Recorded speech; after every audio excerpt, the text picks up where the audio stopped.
नमस्कार, अफसरनामा में आप सभी का स्वागत है। मैं हूं आदित्य नामदेव। आज हम आपकी मुलाकात एक ऐसे आईपीएस अधिकारी से कराना चाह रहे हैं जिनका कहना है कि सफलता आपको मिलेगी जरूर, लेकिन आपको धैर्य रखना बहुत जरूरी है। टास्क मैनेजर के नाम से जाने जाते हैं। पूरा जीवन शुरू का अगर हम बात करें तो स्कूल लाइफ ग्रामीण परिवेश में गुजरी। आईपीएस अधिकारी बने। पिता से 2 साल मांगे थे कि आप मुझे 2 साल दे दीजिए और फाइनली यूपीएससी सेलेक्ट हुए। 2010 बैच के आईपीएस अधिकारी अभिषेक मीणा साहब हमारे साथ हैं। बहुत बहुत स्वागत करता हूं सर। थैंक यू सर, एक छोटा सा जगह है सर जो नाम मैंने सुना, हिंडौन, जहां जन्म हुआ आपका। बहुत सारे लोग शायद नाम भी नहीं जानते होंगे या सुने होंगे सर। वहां से लेकर यहां तक का सफर तो मैं बात करूंगा सर। शुरुआत बताएंगे जिस गांव में जहां पर बर्थ हुआ था सर, वहां का परिवेश कैसा था, क्योंकि बहुत पिछड़ी जगह है एक करौली डिस्ट्रिक्ट राजस्थान की हिंडौन। ये एक मीडियम लेवल का टाउन है एक, और यूजुअली जब किसी को इसका नाम बोलते हैं तो हर किसी को हिंडन एयरबेस याद आता है कि दिल्ली के पास में एक हिंडन एयरबेस है, वहाँ के हैं क्या। तो उनको समझाना पड़ता है कि नहीं, करौली का नाम भी कोई लोग नहीं जानते, उनको बताना पड़ता है कि हाँ भरतपुर के पास एक जगह है। तो भरतपुर के नाम से फिर लोग समझ पाते हैं कि हाँ वहाँ कोई जगह है। तो वहाँ पे हुआ था बर्थ। वहाँ पे कुछ साल रहने के बाद में फिर फादर जयपुर भी गए थे, बट जयपुर में बहुत ही शॉर्ट टाइम के लिए 2-3 साल रहे। फिर बचपन में ही जब हम 3rd क्लास में ही थे तभी वो बहुत ही फिर से ग्रामीण साइड आ गए थे। उसके बाद से जो सारी बेसिक एजुकेशन हुई वो ग्रामीण क्षेत्र में ही हुई थी। तो हिंडौन, उसके छोटे आसपास के जो गांव थे उनके पास में ही। तो 12th तक फिर वहाँ पे एजुकेशन हम लोग की रही। परिवार में सबसे बड़े आप ही हैं। भाई, 2 भाई आपके हैं, एक बहन आपकी है।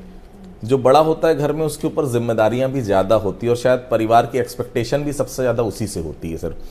तो क्या ये एक्सपेक्टेशन शुरू से, क्योंकि पढ़ाई में बहुत अच्छे स्टूडेंट आप रहे सर, क्या आईआईटी मुंबई का जो सफर है उसके बारे में बाद में बात करूंगा। पीसीएम सब्जेक्ट लेने का कारण क्या, शुरू से ये मान के चल रहे थे कि इंजीनियर ही बनना है जीवन में? हाँ जी, ये जब स्कूल में थे तभी थोड़ा इंजीनियरिंग का था कि, और एक बड़ी बात बोलूँ तो चाहे कुछ भी बोलें इस तरह का कि मोटिवेशन और ये था, बट कई बार भेड़ चाल में भी हम लोग चलते हैं कि जैसे देख रहे हैं कि हमारे जो सबसे अच्छे दोस्त हैं ज़्यादातर वो इंजीनियरिंग लेने जा रहे हैं, पीसीएम ले रहे हैं, तो हम भी उन्हीं के साथ चलते हैं। चलो हम इनके साथ में ही ले लेते हैं, अच्छा ही होगा। फिर उनको जब उन्होंने इंजीनियरिंग की पढ़ाई के लिए 12th पीसीएम कर लिया, 12th हो गया ख़त्म, फिर वो बोलते हैं चलो इंजीनियरिंग के लिए अब यहाँ आईआईटी करने चलते हैं, तो हम भी उनके साथ ही चल देते हैं। तो कुछ उस वक्त बहुत ज़्यादा अवेयरनेस नहीं थी, तो उनके साथ साथ में ही हम लोग चले और उनके साथ में हमने इंजीनियरिंग कर ली। सर, यूपीएससी पे मैं बाद में आऊंगा, लेकिन आईआईटी मुंबई जाना भी एक बहुत बड़ा सपना होता है सर। आईआईटी पास आउट करना ही बड़ी बात होती है। हिंदी मीडियम स्टूडेंट के लिए तो बहुत बड़ा चैलेंज भी होता है सर, क्योंकि 9, 10, 11, 12 हम सब हिंदी में पढ़ते हैं। अचानक जब हमारा बीटेक का फर्स्ट सेमेस्टर जब आता है, जब मोटी मोटी इंग्लिश की किताबें, दिमाग में थोड़ा सा बोझ बढ़ जाता है उस समय। मैं यही कहना चाहूँगा कि आईआईटी पास करना इतनी बड़ी टेंशन नहीं थी, आईआईटी में जाके वहाँ बैठना बहुत बड़ी टेंशन थी। क्योंकि हमारे जो फर्स्ट सेकंड सेमेस्टर होते थे वो बड़े लाइक क्लासरूम टाइप की टीचिंग कम थी। उस वक्त बड़े बड़े ऑडिटोरियम हुआ करते थे आईआईटी बॉम्बे में, और हमारे ऑडिटोरियम्स में स्लाइड्स चला करती थी जो हमने देखी नहीं थी कभी भी। और उस स्लाइड्स में ही प्रोफेसर्स होते थे, वो पढ़ाते थे, और बिल्कुल अंधेरा रहता था ऑडिटोरियम में, तो दिमाग में कुछ जाता ही नहीं था, सब कुछ ऊपर से निकल जाता था। पहले 1-2 सेमेस्टर तो समझ में ही नहीं आ रहा था कि हो क्या रहा है एकदम से, और हर कोई इंग्लिश में बोलता था पूरा। तो अब झिझक लगती थी, ऑफ कोर्स हिंदी मीडियम के स्टूडेंट थे। अब बाकी के जो सारे स्टूडेंट्स आए हुए थे वो बहुत ही काफ़ी ब्राइट बच्चे हुआ करते थे, सबको बहुत फराटेदार इंग्लिश बोलनी आती थी। उस वक्त तक बहुत आप आश्चर्य करेंगे कि मेरे 12th पास होने तक, मतलब आईआईटी पहुंचने तक हम लोगों ने कंप्यूटर को टच नहीं किया था तब तक। तो मुझे ये पता भी नहीं था कि कंप्यूटर में की किसको बोलते हैं, कीबोर्ड क्या होता है, या पासवर्ड किसको बोलते हैं, ये चीज़ें हमको आती नहीं थी। तो इतना इस तरह का बैकग्राउंड था, क्योंकि राजस्थान बोर्ड था, कंप्यूटर एजुकेशन उस वक्त तक चालू नहीं हुई थी राजस्थान बोर्ड में, ऐसा था। तो पहला जो आईआईटी का पहला 1 साल रहा बहुत ही ज़्यादा टफ रहा हम लोग के। सर, आईआईटी बीटेक होने के बाद बहुत अच्छी जॉब मिल सकती है, एमटेक में और पैसा आ सकता है। क्या वो लाइफ में ऐसा वो समय आया जब अचानक एक आईआईटीएन स्टूडेंट जो आईआईटी कर रहा हो, जिसको ये पता है कि फ्यूचर बहुत ब्राइट है, वैसे भी कोई दिक्कत आने वाली नहीं है, अचानक यूपीएससी की तरफ कदम मुड़ गए सर? ये कहना ठीक है कि हाँ आईआईटी उस वक्त तक बॉम्बे बहुत ही अभी भी बहुत रेप्यूटेड आईआईटी माना जाता है, और जॉब मिलना कोई डिफ़िकल्ट नहीं होता। इंजीनियरिंग सेक्टर में आपको जॉब बहुत आसानी से मिल जाएगा। लेकिन जो धीरे धीरे मैं बोलूँगा कि आईआईटी के थर्ड ईयर तक कुछ कुछ रुझान ये यूपीएससी और आईएएस की तरफ होने लगा था कि there is a better option. ऐसा लगने लगा था कि आईआईटी से भी एक जॉब करने से या प्राइवेट सेक्टर में जाने से एक अच्छा ऑप्शन और भी है जिसके लिए हम लोग ट्राई कर सकते हैं। तो फिर दिल में यही आया कि क्यों ना उसके लिए ट्राई किया जाए। तो फिर कुछ हमारे जो इन्फ्लुएंशियल कुछ लोग होते हैं, एक हमारे प्रोफेसर थे जो फिज़िक्स पढ़ाए थे हमको होम टाउन में, उन्होंने भी, फिर और भी कुछ लोगों से जब इंटरेक्शन हुआ तो उन्होंने भी बताया कि हाँ अगर इसमें होता है तो ये बहुत ही अच्छा ऑप्शन है करने के लिए। तो धीरे धीरे थर्ड ईयर के बाद में उस साइड में बढ़ते चले गए। फिर sir IT Delhi, IT Kanpur, यहाँ के स्टूडेंट पहले भी यूपीएससी में काफ़ी संख्या में सेलेक्ट होते हैं, लेकिन उस समय आईटी मुंबई में रेयरली 1 या 2 स्टूडेंट होते होंगे जो यूपीएससी की तैयारी करते होंगे। तो वो थोड़ी सी एक कमी लगी, क्योंकि बाकी आईटीएस में ठीक है, तो आपको कोई ना कोई सीनियर मिल जाएगा बताने वाला, जो पहले से तैयारी कर रहा है वो आपको समझाएगा, कुछ नई चीज़ बताएगा। यहाँ पर नया एक्सपीरियंस था आईटी मुंबई में रहकर यूपीएससी की तैयारी करना, वो माहौल मिल पाया वहाँ? बिल्कुल नहीं था। आईआईटी बॉम्बे बहुत ही ज़्यादा कमर्शलाइज्ड था, और आईआईटी बॉम्बे में तो मुझे लगता है कि किसी ने शायद ही मेरे सामने पूरे आईआईटी में आईएएस आईपीएस का नाम लिया हो, किसी ने नाम नहीं लिया था। और मुझे याद है कि मुझे छोड़ के सिर्फ एक ही और सीनियर ऑफिसर था, सीनियर स्टूडेंट था जो हमसे सीनियर था, एमटेक कर रहा था। वो ही सिर्फ थोड़ा बहुत उधर की तरफ देख रहा था, वो भी बहुत सीरियस होकर नहीं कर रहा था। तो मुझे लगता है कि उस वक्त आसपास में जितने भी मेरे जानकार थे, इवन पूरे आईआईटी में शायद एग्ज़ाम देने वाला मैं अकेला ही आदमी था। तो वो माहौल नहीं था, तो इस वजह से गाइडेंस भी बहुत ज़्यादा नहीं मिल पाया। और वही कारण था कि फिर आईआईटी फिनिश करते ही सीधे हम लोग दिल्ली निकल गए और दिल्ली में जाके तैयारी शुरू की। यहाँ पे पिता ने रोका नहीं है, परिवार वालों ने, यार बीटेक के बाद बहुत अच्छी जॉब मिल सकती, नौकरी छोड़ रहा है तो फिर से नए सिरे से एक नया सब्जेक्ट, एक नया स्ट्रीम की तरफ आगे बढ़ रहा है, ऐसा मन में आया नहीं कि परिवार ने रोकने की कोशिश की? ऑफ कोर्स फैमिली की एक्सपेक्टेशन थी कि जब आईआईटी करने के बाद मैं जॉब ही करूँगा, बट जब उनको बताया तो थोड़ा बहुत उन्होंने हल्का फुल्का प्रोटेस्ट किया, बट बाद में जब बोला कि मेरे को थोड़ा टाइम दो, मैं इसमें कर लूँगा, तब उन्होंने बोला कि हम तुमको 2 साल दे सकते हैं, 2 साल तुम तैयारी करो, और वो नहीं होता है तो फिर तुम जॉब कर लेना। 2006 का वो पहला अटेम्प्ट जब प्री निकल जाता है लेकिन उसके बाद एग्ज़ाम नहीं निकल पाता, 2007 में भी असफलता, 2008 में भी असफलता, मतलब फाइनली लास्ट टर्म था जो आपको फाइनल ये पता था कि इसके बाद अगर नहीं हुआ तो मेरे को बोरिया बिस्तर लेकर कहीं ना कहीं और जाना पड़ेगा। 2008 में जब असफलता मिली सर, सक्सेस नहीं हो पाए आप, तो ऐसा नहीं लगा कि अब नौकरी कोई ना कोई ढूंढना शुरू कर दूं या नौकरी करना शुरू कर दूं मैं? हाँ ज़रूर, 2008 में हमने सोचा हुआ था कि अगर जैसे क्या होता है जब मेंस देते हैं तो उसके बाद मेंस में और रिज़ल्ट में 3 महीने का रफली गैप रहता है। तो उस वक्त हमने सोचा हुआ था, एग्ज़ाम बहुत अच्छा गया था, बहुत ही मेंस के पेपर्स बहुत अच्छे हुए थे, तो हमने सोचा था कि हो जाना चाहिए, लेकिन नहीं भी होता है तो उसके लिए तैयारी पहले ही हमने करके रखी थी। तो पेपर ख़त्म होते ही उसके 2 दिन बाद ही फिर हम जॉब करने लग गए थे। तो ये सोचा हुआ था 2008 का अपना पेरेंट्स के एक्सपेंसेस पे अपना आखिरी एग्ज़ाम होगा, उसके बाद अपन खुद का देखेंगे, ऐसा था। तो 2008 के बाद सीधे ही हम लोग तैयारी के लिए लग गए थे और उसमें जॉब करना शुरू कर दिया। उसके बाद से फिर पेरेंट्स पे डिपेंडेंट नहीं रहे। बट ये भी था कि 2009 में जब एग्ज़ाम दिया तो ये भी सोचा हुआ था कि इस बार अगर नहीं होता है तो फिर सीधा पूरा प्राइवेट में ही चले जाना है, उसके बाद फिर और एग्ज़ाम नहीं देना, ऐसा कि और क्योंकि प्राइम ईयर्स थे लाइफ के, उसमें जितना भी आप ग्रो कर सकते हो किसी भी जॉब में उतना ग्रो कर लो, उसके बाद में फिर आप ग्रो नहीं कर पाते। सर हार्डवर्क किसी भी सफलता का बेस हो सकता है, लक का भी अपना स्थान रहता है? मैं पूरी तरीके से मानता हूँ, क्योंकि जब हम यूपीएससी की तैयारी करते थे तो you come across lot of students जो बहुत ही ब्राइट स्टूडेंट्स होते हैं। वो अपने कुछ उनमें से अपने यूनिवर्सिटी के टॉपर होते हैं, कुछ कॉलेज के, कुछ ऐसे होते हैं कि जो अपने स्कूल में 10th और 12th में मेरिटोरियस स्टूडेंट रहते हैं, मेरिट लिस्ट में उनका नाम होता है। तो बहुत ब्रिलियंट स्टूडेंट सामने आते थे और उनमें से हम डिसअपॉइंटमेंट भी कई लोगों का देखते थे जिसमें 4 अटैम्प्ट्स उनके ख़त्म हो गए हैं, उसके बाद में वो वापस अपने घर जा रहे हैं अपना बोरिया बिस्तर बांध के। उनका डिसअपॉइंटमेंट अलग ही लेवल का होता था, तो देख के बुरा भी लगता था। लेकिन उससे ये समझ में भी आया कि जब खुद को सक्सेस मिला कि हार्ड वर्क तो आपको करना ही है, हार्ड वर्क तो आपको करना ही पड़ेगा यूपीएससी के लिए, बट एक लक का फैक्टर को मैं हमेशा काउंट करके चलता हूँ कि वो भी कहीं ना कहीं साथ देता है। क्योंकि मैं भी मानता हूँ कि एग्ज़ाम तो हमारा 7 और 8 में भी अच्छा हुआ था, बट 9 में अलग से ऐसा कुछ स्पेशल नहीं हुआ था कि निकल ही जाए, बट उसमें निकला है। तो मैं मान के चलता हूँ लक कहीं ना कहीं आपका रोल प्ले करता है। सर, जो स्टूडेंट तैयारी करते हैं उनके लिए क्या कहना चाहेंगे? क्योंकि ज़रूरी नहीं है कि सफलता का असफलता आपको मिल रही तो आप ये नहीं कह सकते कि जीवन में कभी सक्सेस नहीं मिल पाएगी। उसे धैर्य रखना बहुत ज़रूरी है जीवन में। मैं सबसे इम्पोर्टेंट फैक्टर किसी चीज़ को मानता हूँ आपकी सफलता के लिए, वो धैर्य को मानता हूँ। क्योंकि आज के परिवेश में जब मैं देखता हूँ स्टूडेंट्स को कि स्टूडेंट 8th 9th 10th में एग्ज़ाम के रिज़ल्ट देख के सुसाइड करें तो बड़ा दुख होता है। कि मैं ये मान के चलता हूँ कि 12th से पहले का तो मैं ज़्यादा रोल मानता ही नहीं सक्सेस में, बहुत ज़्यादा। तो मैं मान के चलता हूँ तब तक तो आदमी को खुश होकर अपने बच्चों को भी खुश रखना चाहिए, खुद भी खुश रहना चाहिए, और उन पर इतना कभी प्रेशर ना डालें। मैं ये मान के चलता हूँ, बहुत कॉम्पिटिटिव हो गया आज का ज़माना, बट मैं फिर भी ये मान के चलता हूँ आप जो भी बाद में करोगे उसमें आपका इस लेवल तक का रोल बहुत ही कम रहेगा, कभी भी देखिएगा। तो परसिवेरेंस जिसको बोलते हैं ना अपने यहाँ, पेशेंस एंड परसिवेरेंस, एक तो धैर्य रखो, दूसरा लगे रहो लगन से। धैर्य और लगन ये 2 चीज़ें हैं।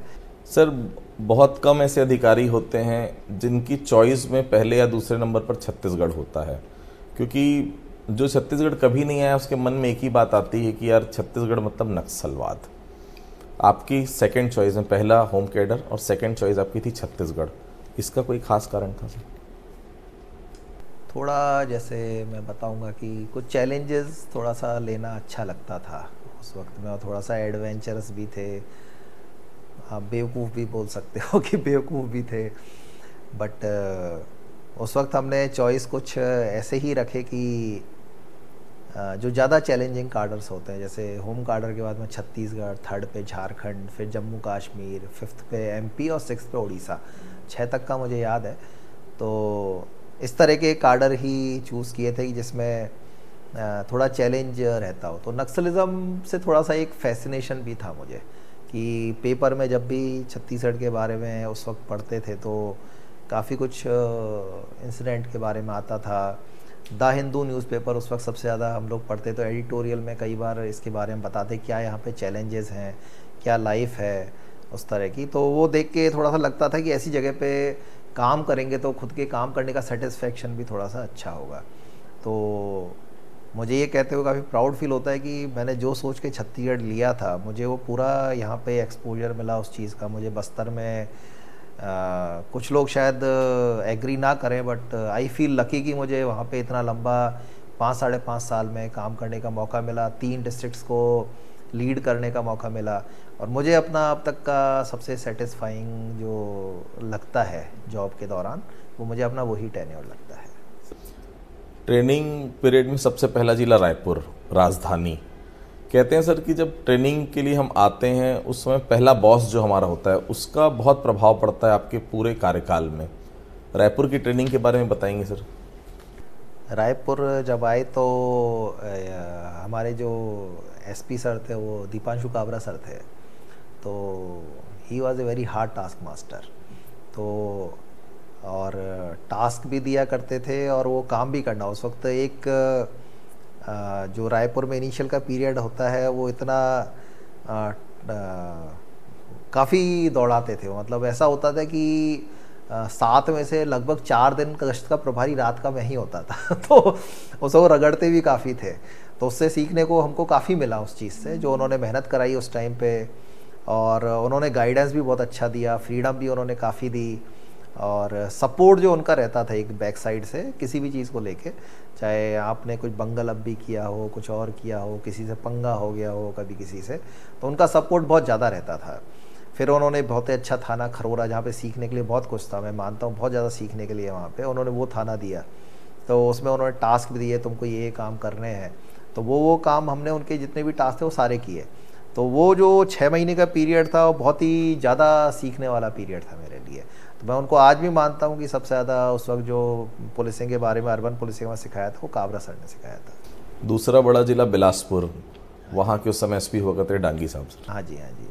डांगी साहब मेरे दिल के बहुत ज़्यादा क्लोज़ हैं, क्योंकि उस वक्त मेरा ये तो ट्रेनिंग वाला पीरियड था। फिर उसके बाद मैं एएसपी बिलासपुर जब बनाया गया था, 1 साल में वहाँ पे रहा था, तो बहुत ही क्लोज़ कोऑर्डिनेशन में सर के साथ काम किया था। सर का स्वभाव बाकी लोगों से बहुत अलग है, वो बहुत ज़्यादा सपोर्टिव है, बहुत ज़्यादा सौम्य है, और वो एक बार उन्होंने आपको दे दिया तो फिर आप कुछ भी गलती करोगे वो खुद ओन करते थे, हमेशा ऐसा होता था। और हुआ भी था, मैं एग्जैक्ट नहीं बताऊंगा क्या हुआ था, बट कई स्टार्टिंग में गलतियां, जब यंग रहते हैं तो ज़्यादा समझ नहीं रहती कि आपके वरिष्ठ अधिकारियों को किन चीज़ों से क्या दिक्कत हो सकती है, तो आप वो गलतियां करते हो उस टाइम पे। तो डांगी साहब ने उस वक्त पूरा साथ दिया। उन्होंने ऑलमोस्ट क्राइम ब्रांच मुझे दिया था, सीएसपी सिविल लाइन, साइबर, सब मेरे पास था, तो क्राइम का पूरा प्रभार उन्होंने मुझे दिया हुआ था। तो हमने भी उनके जो उन्होंने भरोसा दिखाया था उसके ऊपर पूरा खरा उतरे, और वहाँ पे उस वक्त क्राइम में, ऑलमोस्ट क्राइम के डिटेक्शन में बिलासपुर को हमने नंबर 1 पे लेके आ गए थे उस टाइम। सर, मैदानी इलाका और उसके बाद सीधा नक्सल फ्रंट, जहाँ बीजापुर आप गए सर, 2013 सितंबर की बात है।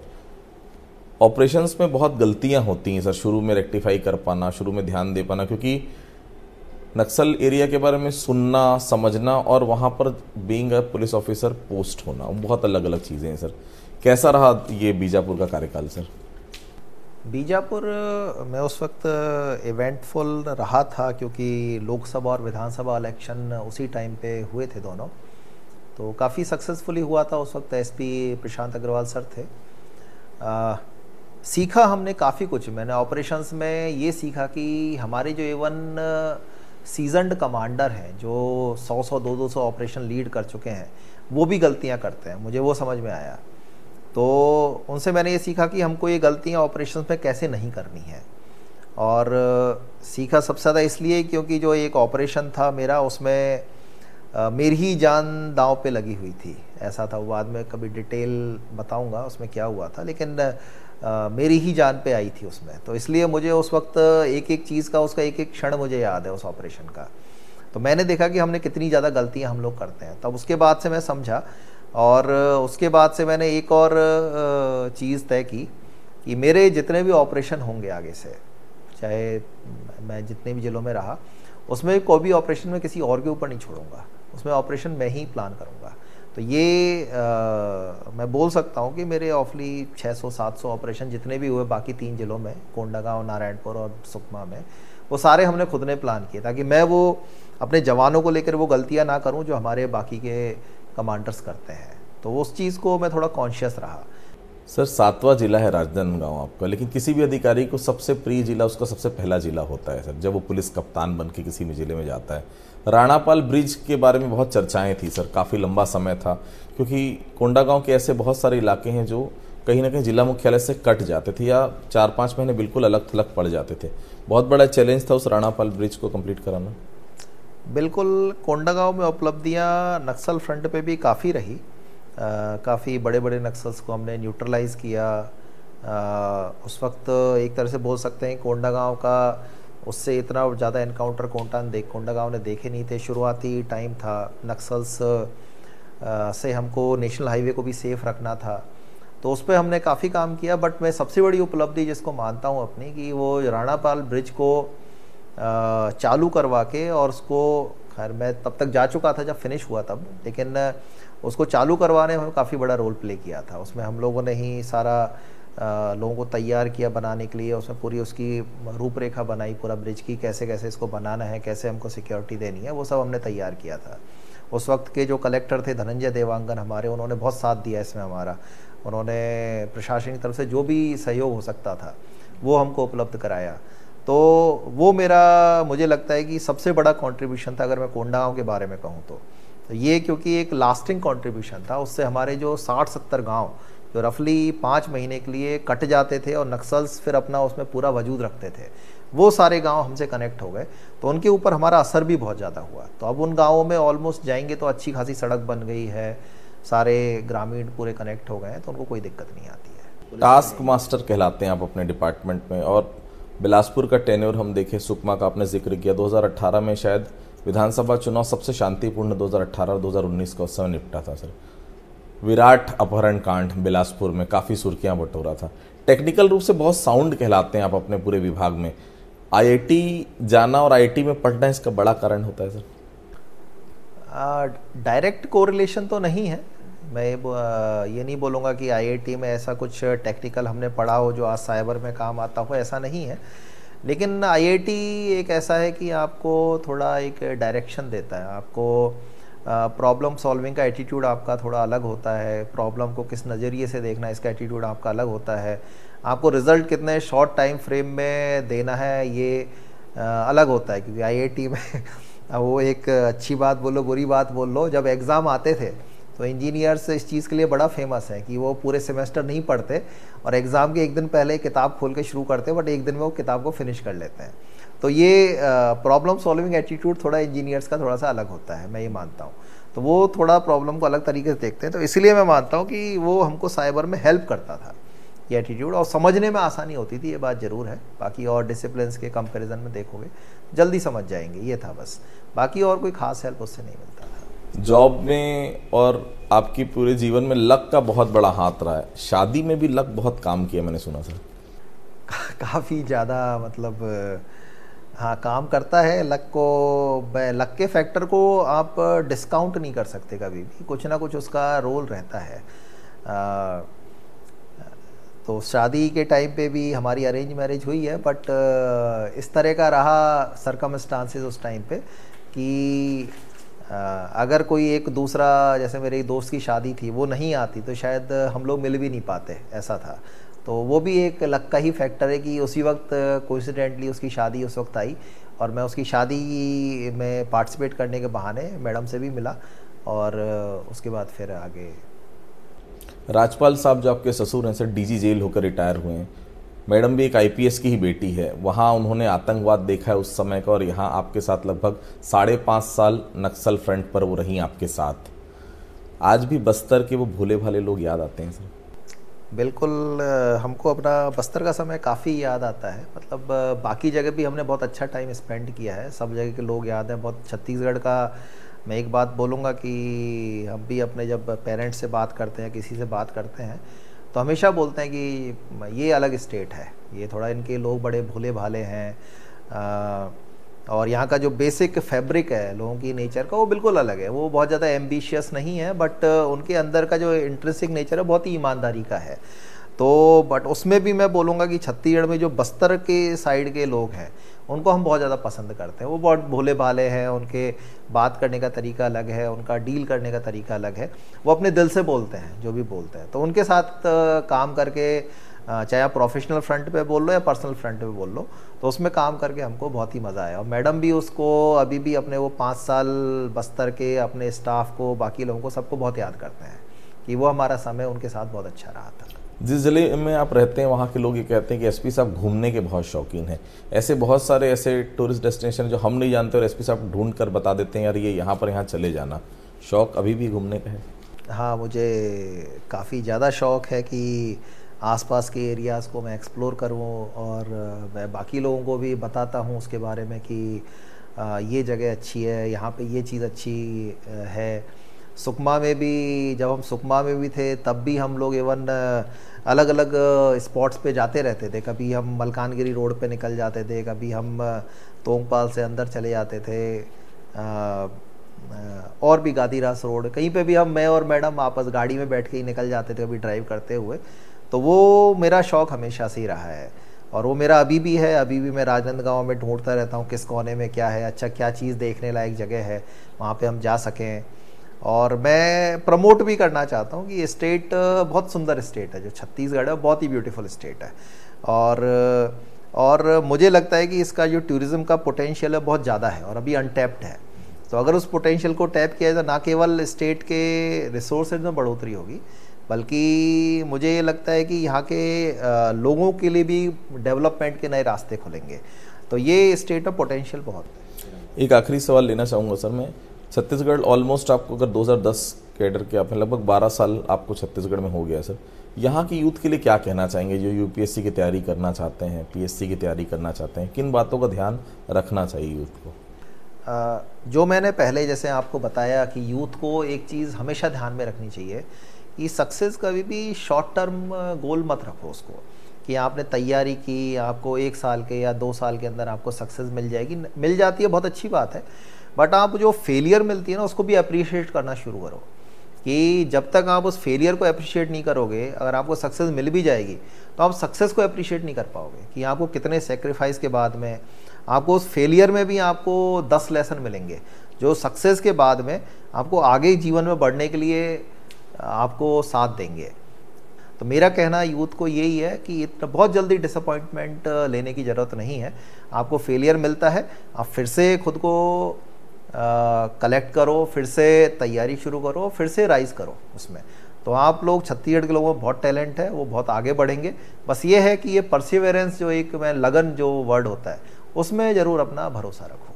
बहुत बहुत धन्यवाद सर हमसे बातचीत करने के लिए। तो ये थे सर अभिषेक मीणा साहब, जिनका साफ तौर पर कहना है आप असफलता से घबराइए नहीं, असफलता को भी आप एंजॉय करिए, क्योंकि वो असफलता भी आपको कुछ ना कुछ सिखा कर जाएगी और आज नहीं तो कल वही असफलता आपको सफलता दिलाएगी। तो अवसरनामा में इतना ही, अगली बार फिर किसी अधिकारी से आपकी मुलाकात कराएंगे, तब तक के लिए।